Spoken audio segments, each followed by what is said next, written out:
Hey, yeah, what's going on? So, I was at work the other day, and there's some people that just look like they got a cloud over them, like they just got no color, not much life. And there was this lady, older lady, that came in looking like that, like she was just weighed down by something. And usually, with a lot of people, it's easy enough to tell. You start listening to them, just kind of just observing them, and then I'll ask God too. Like, hey, what's the deal with this person? What's the problem? And usually I'll get it figured out. And then this time it was just nothing, and she was just kind of hovering over here, hovering over there. It was kind of bothering me that I didn't know that I just couldn't grasp what the problem was, what was going on. And then, because every once in a while I asked God a few times, different ways, just so I can get it, so I can get my thinking on the right track. And then, so I kept bothering God about it. And finally, God's like, it's just none of your business. I'm not going to tell you because you're going to be too judgmental and shallow about it. And I thought, that was rude. And then I thought, well, that kind of sucks. And then I thought, well, I guess God knows what he's talking about. No sense trying to argue that. And I've just been nesting on that one since it happened. Just kept thinking about it. I keep wondering why it worked, why God tells me about other people. And then this time it was different.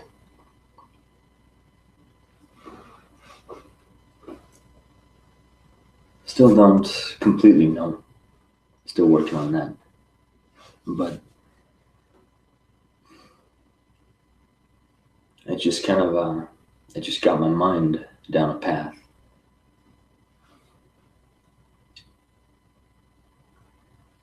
Because then there's that one chick at work that has told me what God does and does not say, and how God is love. So how could he ever want to hurt my feelings?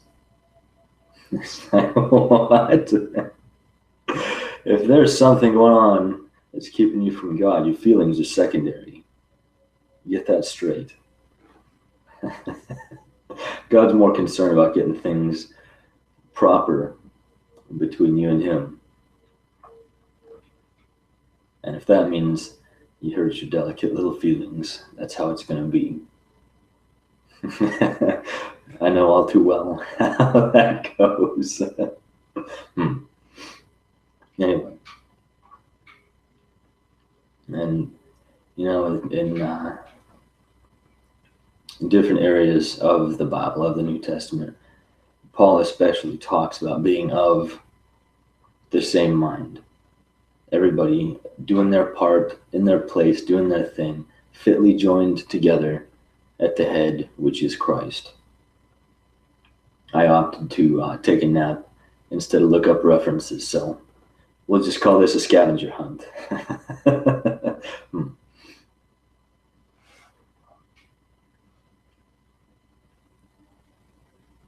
And it doesn't take much to see just how many varieties of Christianity there is, how many different approaches to God there is, not even within just Christianity.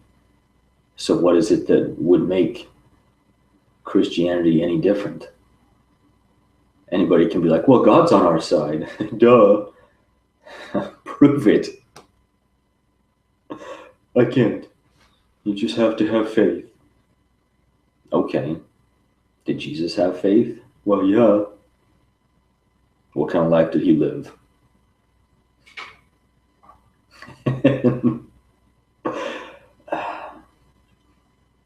There's so many Christians that just want to focus on how wonderful God is, and he's going to make my life so much better, and everything's good, and nothing will hurt ever. Jesus himself was like, hey, in this world, there's going to be some issues that you're going to have to face. There will be problems. There will be troubles. But don't worry about them, because I've already overcome the world. Now, that wasn't some kind of vindication that we're never going to have any problems just because Jesus overcame the world. It means we look past the world and to Jesus. And not anything else. I've been picking up some extra time at work. So I was working Sunday morning, and it was pretty slow just because it's so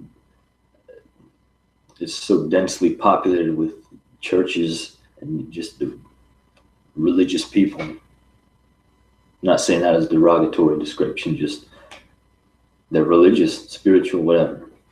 So they got places to go Sunday morning. It's not shopping or running errands or whatever. But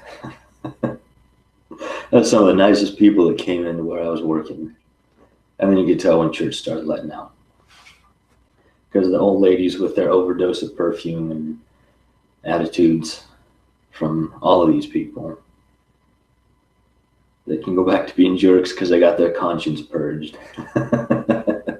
Or whatever, however that works.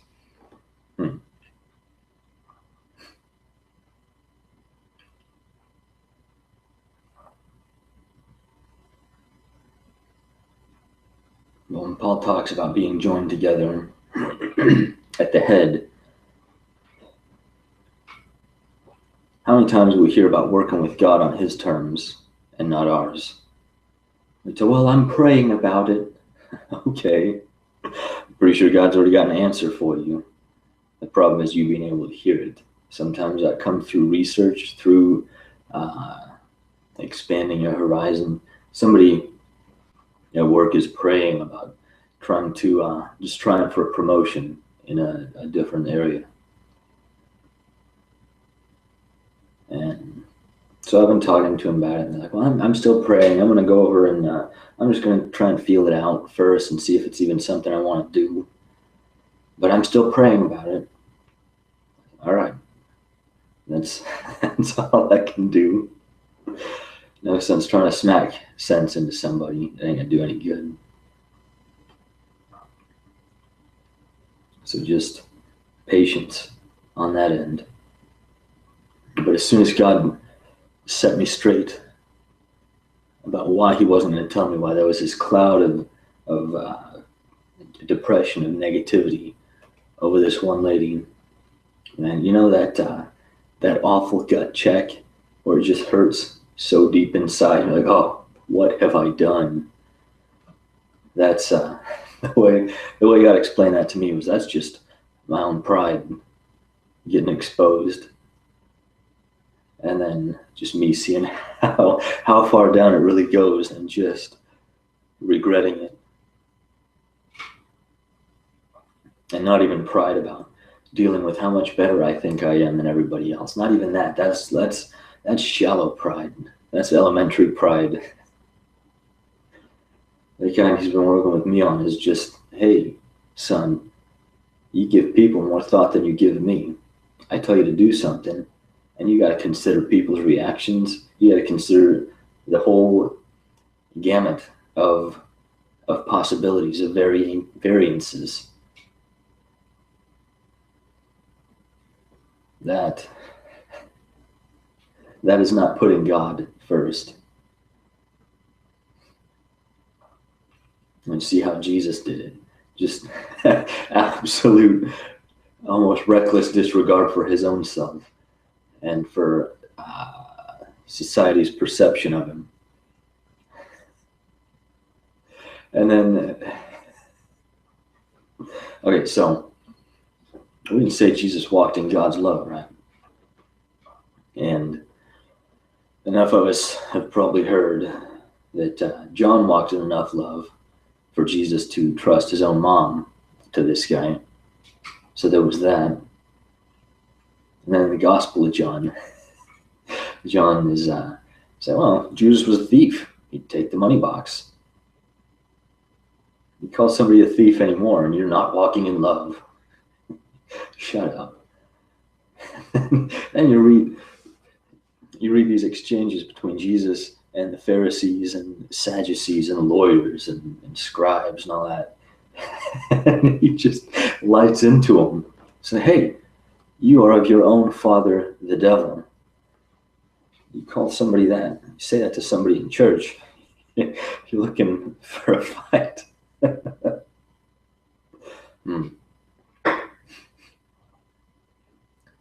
But God doesn't talk to people like that anymore.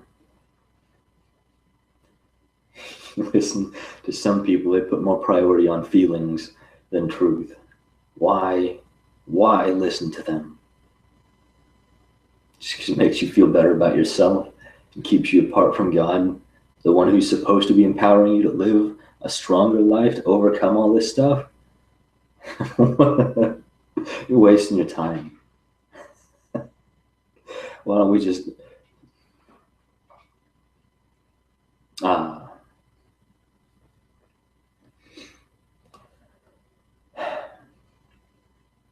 take the Band-Aid approach and just one quick little session of pain and then move on. At least we know with God, he's watching out for our best interest. If it comes down to us not having the confidence to hear God or to know that we've heard God, just do a heart check. Where's your priorities at? Sometimes it is about finding somebody that's a little further along than us and letting them, I don't know about mediate, kind of be the, if they can hear God better, let them talk for a little while. Take their words and see how it matches up with the inventory in your own heart of things that you just hear in passing, that God's able to sneak in when we let our guard down. There ain't nothing wrong with that at first. But there's something wrong with making a lifestyle out of that.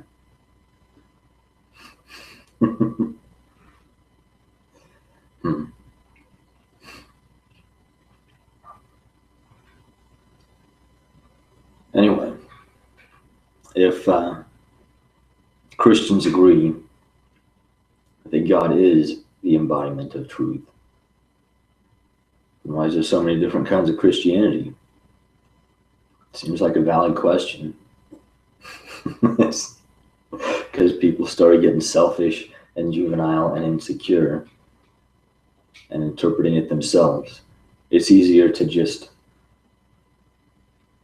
make your own self look justified in light of the Bible around other people than it is to get something from God and realize, hey, this hurts. This is going to make me change. If you're not like God, what's wrong with changing? Why don't we just get over ourselves and realize that we all need to be looking at the same image of who we're supposed to become? That's what it boils down to, man. Just get over yourself. And if you don't look like God, you got work to do.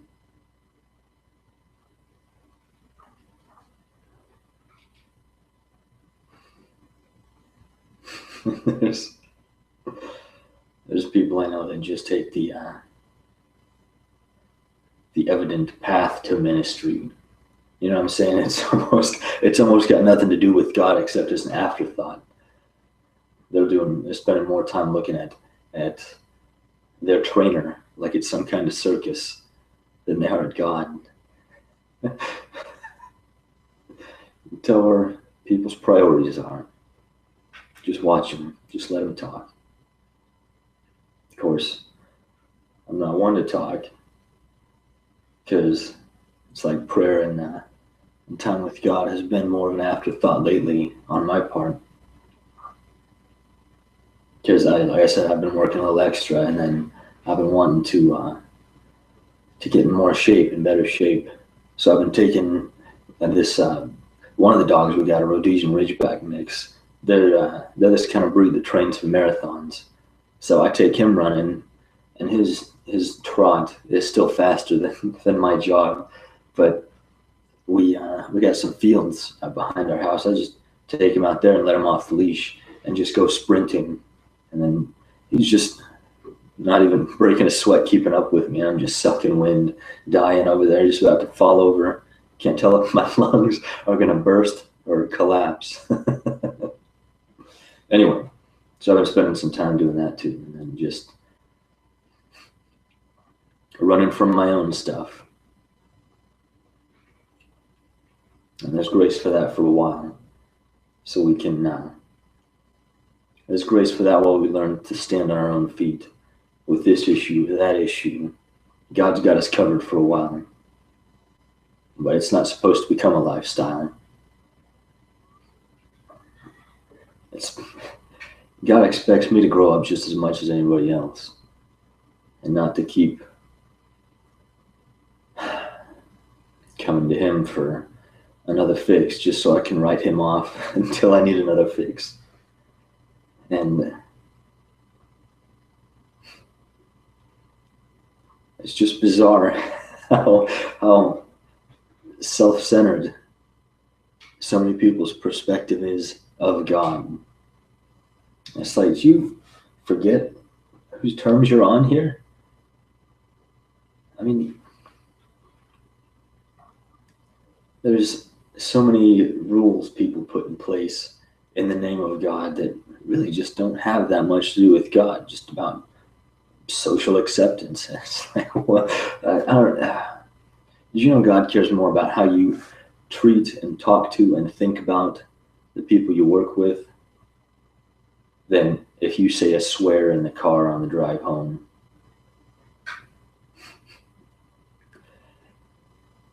How are you treating people? Are you stealing from them? Are you shortchanging them? That's what it's about. If God's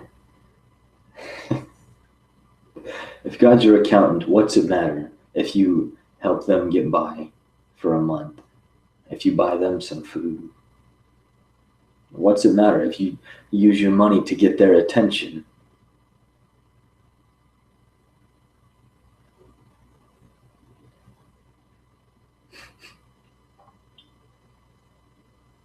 It's you don't notice God doesn't really have much of a pride issue. He's never trying to build himself up or make himself bigger than he is, or even really as big as he is. And a lot of people just have a tendency to overlook what God's doing and how he's doing it. I can say something to somebody that I thought God told me to say, or even just something good with the best intentions, and go about my business. Next time I see him, I can beat a dead horse, or I can ask God if he's doing some work on this person that I can't see, and if I just need to be cool, not bring up religion or spirituality or anything like that. And that one's an art that takes some practice. I still get it wrong more than right, but I do get it right sometimes. So there's that.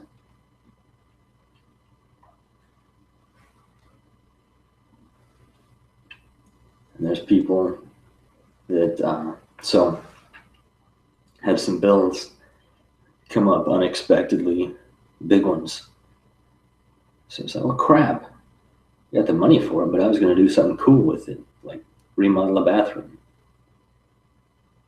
So there's that. And then all of a sudden, we get really short-handed at work because this guy got hurt and that guy got hurt. And these people already had vacation, so they already bought these tickets for wherever they're going. So all of a sudden, I'm picking up all these shifts at work. And so a lot of times I just do come home and just crash. But I'm making overtime instead of constantly hassling God about why he hasn't sent my heavenly money order yet, while I sit here and wait for it patiently and in faith, like a short-sighted nincompoop. Why don't we figure out how God operates instead of just telling ourselves how he operates? That way maybe we can grow up a little bit and make something of this whole Christianity thing, instead of just convincing ourselves that if we live a good life, we'll be all right.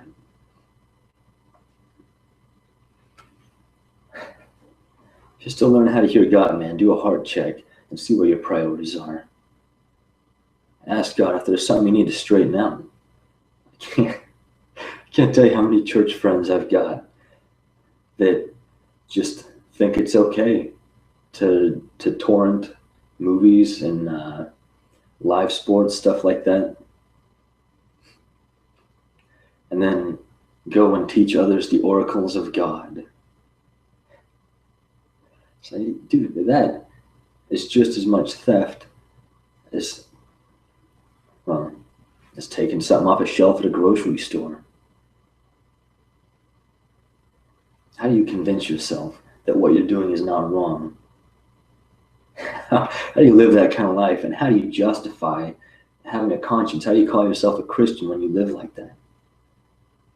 Obviously, God's not a very dynamic part of your life or of your church.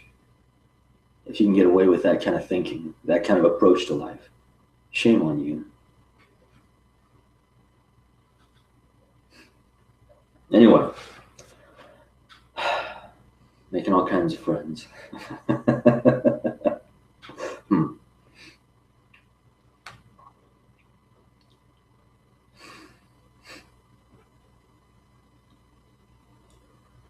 Jesus talks about going the extra mile with people and for people, whether they made you go the first mile or not. No excuses. Once you really start getting to know Jesus, start seeing what he went through, what he dealt with, how he dealt with it, and how much God's put up with, not just in your life, but since the dawn of time, it's a lot harder to find a good excuse to justify your way of thinking if it keeps you apart from God, if it keeps you comfortable.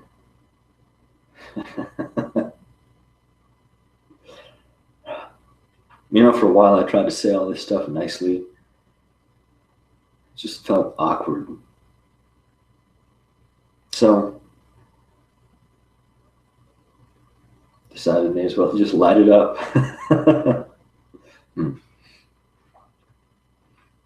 It's not like God made me for something else anyway.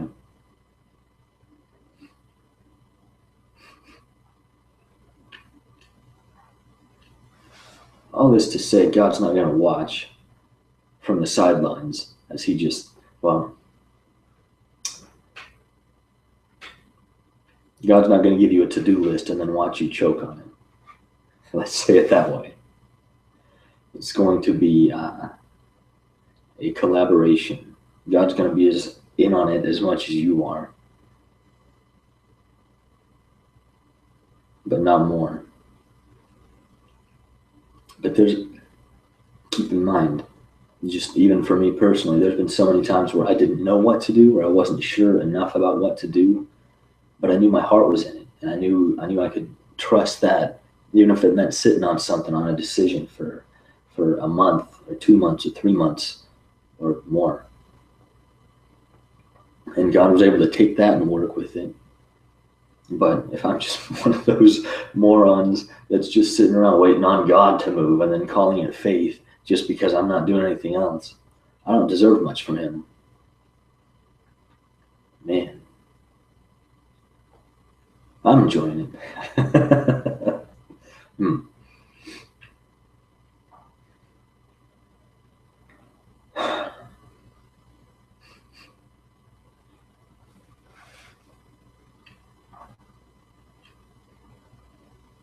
fact of it is, Christians aren't going to be on the same page until they realize, well, until they put God where he needs to be in their life. That being said, he's not exactly where he needs to be in mine right now. But it's something I'm aware of. It's something I'm learning how to work on. There's stuff I'm scared of dealing with too. And that's what's been occupying my mind lately. Just learning how to approach new things, new circumstances, new situations. And learning how to do it with God. And still making sure it is God. It is there's a learning curve to it. But that's not an excuse to be discouraged or to give up or to not try. But we've dumbed down so many terms that God uses that not that many people even know what they mean anymore. I mean, what this church or that church or this preacher or that Christian calls faith, was it what God would call faith? What about hope? What about peace? I want what God would call peace. I want that kind of peace and that kind of hope and that kind of faith. Not some short-change counterfeit that's a ripoff just to make me feel better about myself, that I'm doing something God wants me to do when I'm miles away from him. Is what I call work the same thing God calls work?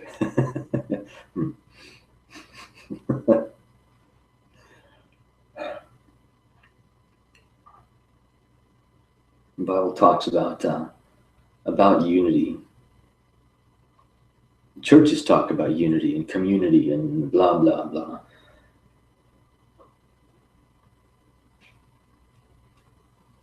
Then why are so many churches run like a business?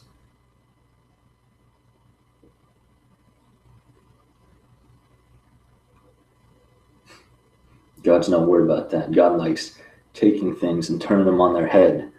And then letting all these people, all these business people, all these worldly minded people look at it and wonder how on earth it's able to function and succeed. And they can't come up with an answer.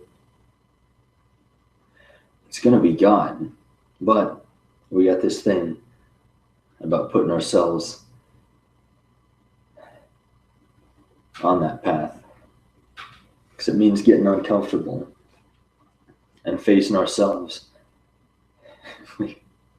I was reading about this one. I don't know if he's a doctor or a scientist or what. There's this article talking about faith-based healing, and he called it snake oil. So of course I had to read it just because I was curious. He cites all these religious examples, just like super religious, that almost don't have anything to do with God. Talking about how these parents, their kid had, there was a couple different examples. There was meningitis, there was pneumonia, and a couple others, and the kids ended up dying just because the parents were in faith. And then, but what struck me was this one couple whose kid died. They were, I don't know if they were talking to the author of this article or if the author just pulled a quote from an interview or something. But the dad of this couple, right there with his wife, the husband of the couple, he was like, hey, we fought the devil and the devil won. It's like, well, it's a refreshing approach as far as church goes, I guess. But it was never your job to fight the devil, dude. It was your job to learn how to get out of the way. And if you're still working on learning how to do that, learn how to get some help around you. Learn how to let God step in and do something. But he's still going to do it on his terms and not your own. We need to start getting over ourselves and accepting that that's how it's going to work.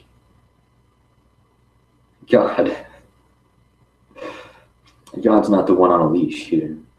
He's not the one at our beck and call.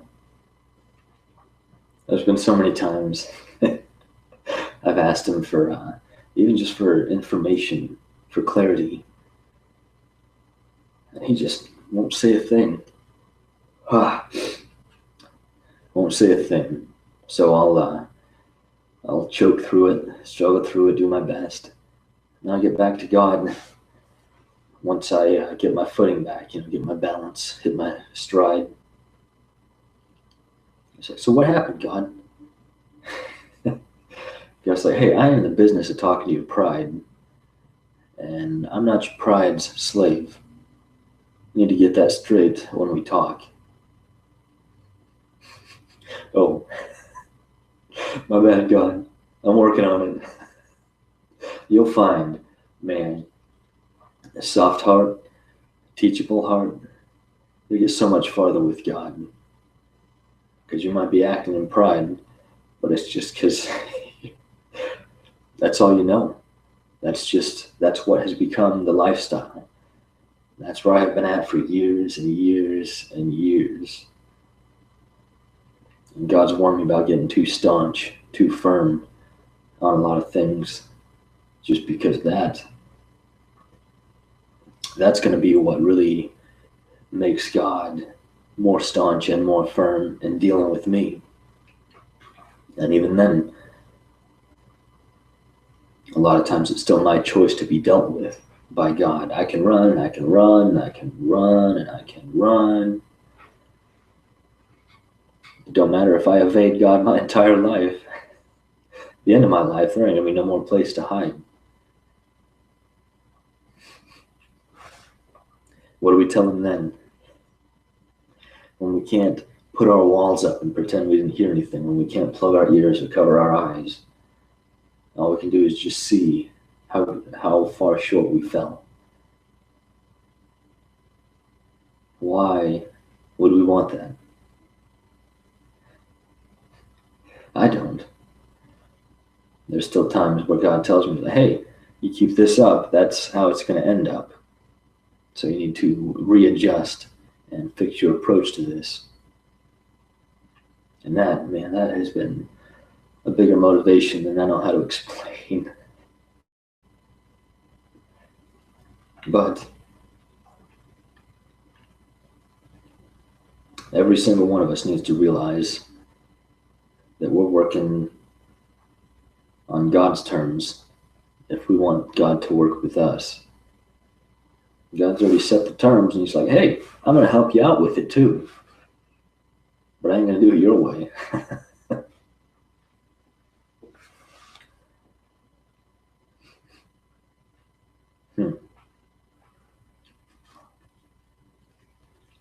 No sense being more focused on making friends and keeping friends in the name of ministry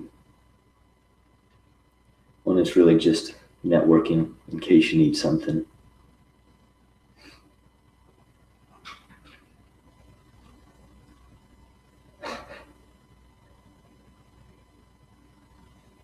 Well, at least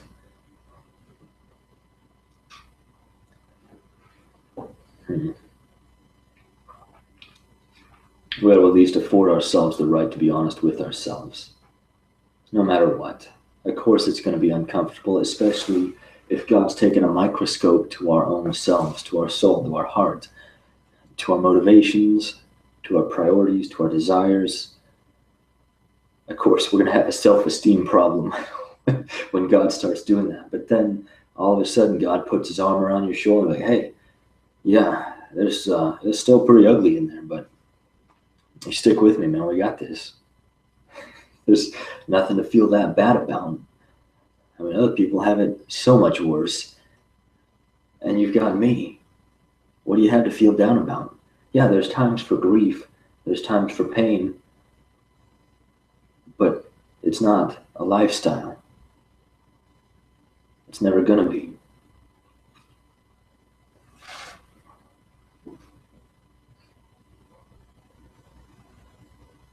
And I would rather have a handful of friends that work on God's terms along with me and encourage me to work on God's terms and catch me when I start going this way or that way. than much else. Of course, that means you got to deal with yourself. And if you're not doing it, then your pastor ought to be setting some things straight. And if he's not, then does he really deserve your attention, your support, your patronage?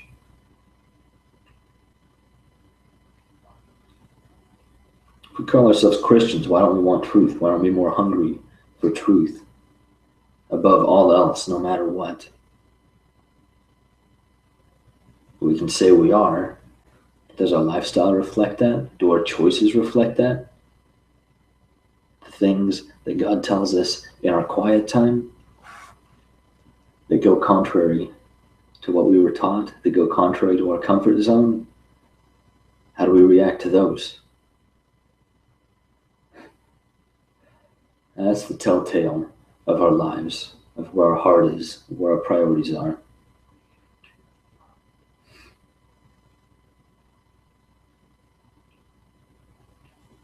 But like I said, man, God's not dumping all this crap on you and then just watching you choke so he can point and laugh. This isn't junior high and he's not the bully.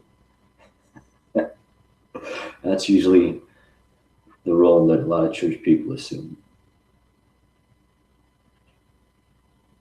God's the one that transcends social boundaries. We want to take the junior high analogy. He's the cool kid in school, the class president that's not afraid to go and help pick up some dork that tripped on their own shoelaces. Everybody else is laughing. He's the one that goes and picks them up. Asks them if they're all right, picks their stuff up off the ground. That's who God is. Not the one pointing and laughing. Not the one walking by like they don't see anything.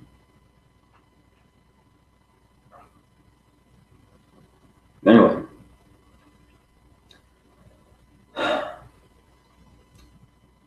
I feel like I've made enough friends for this time. Tune in 2 weeks for whatever else comes next. We'll see. So, anyway, love you guys, and peace.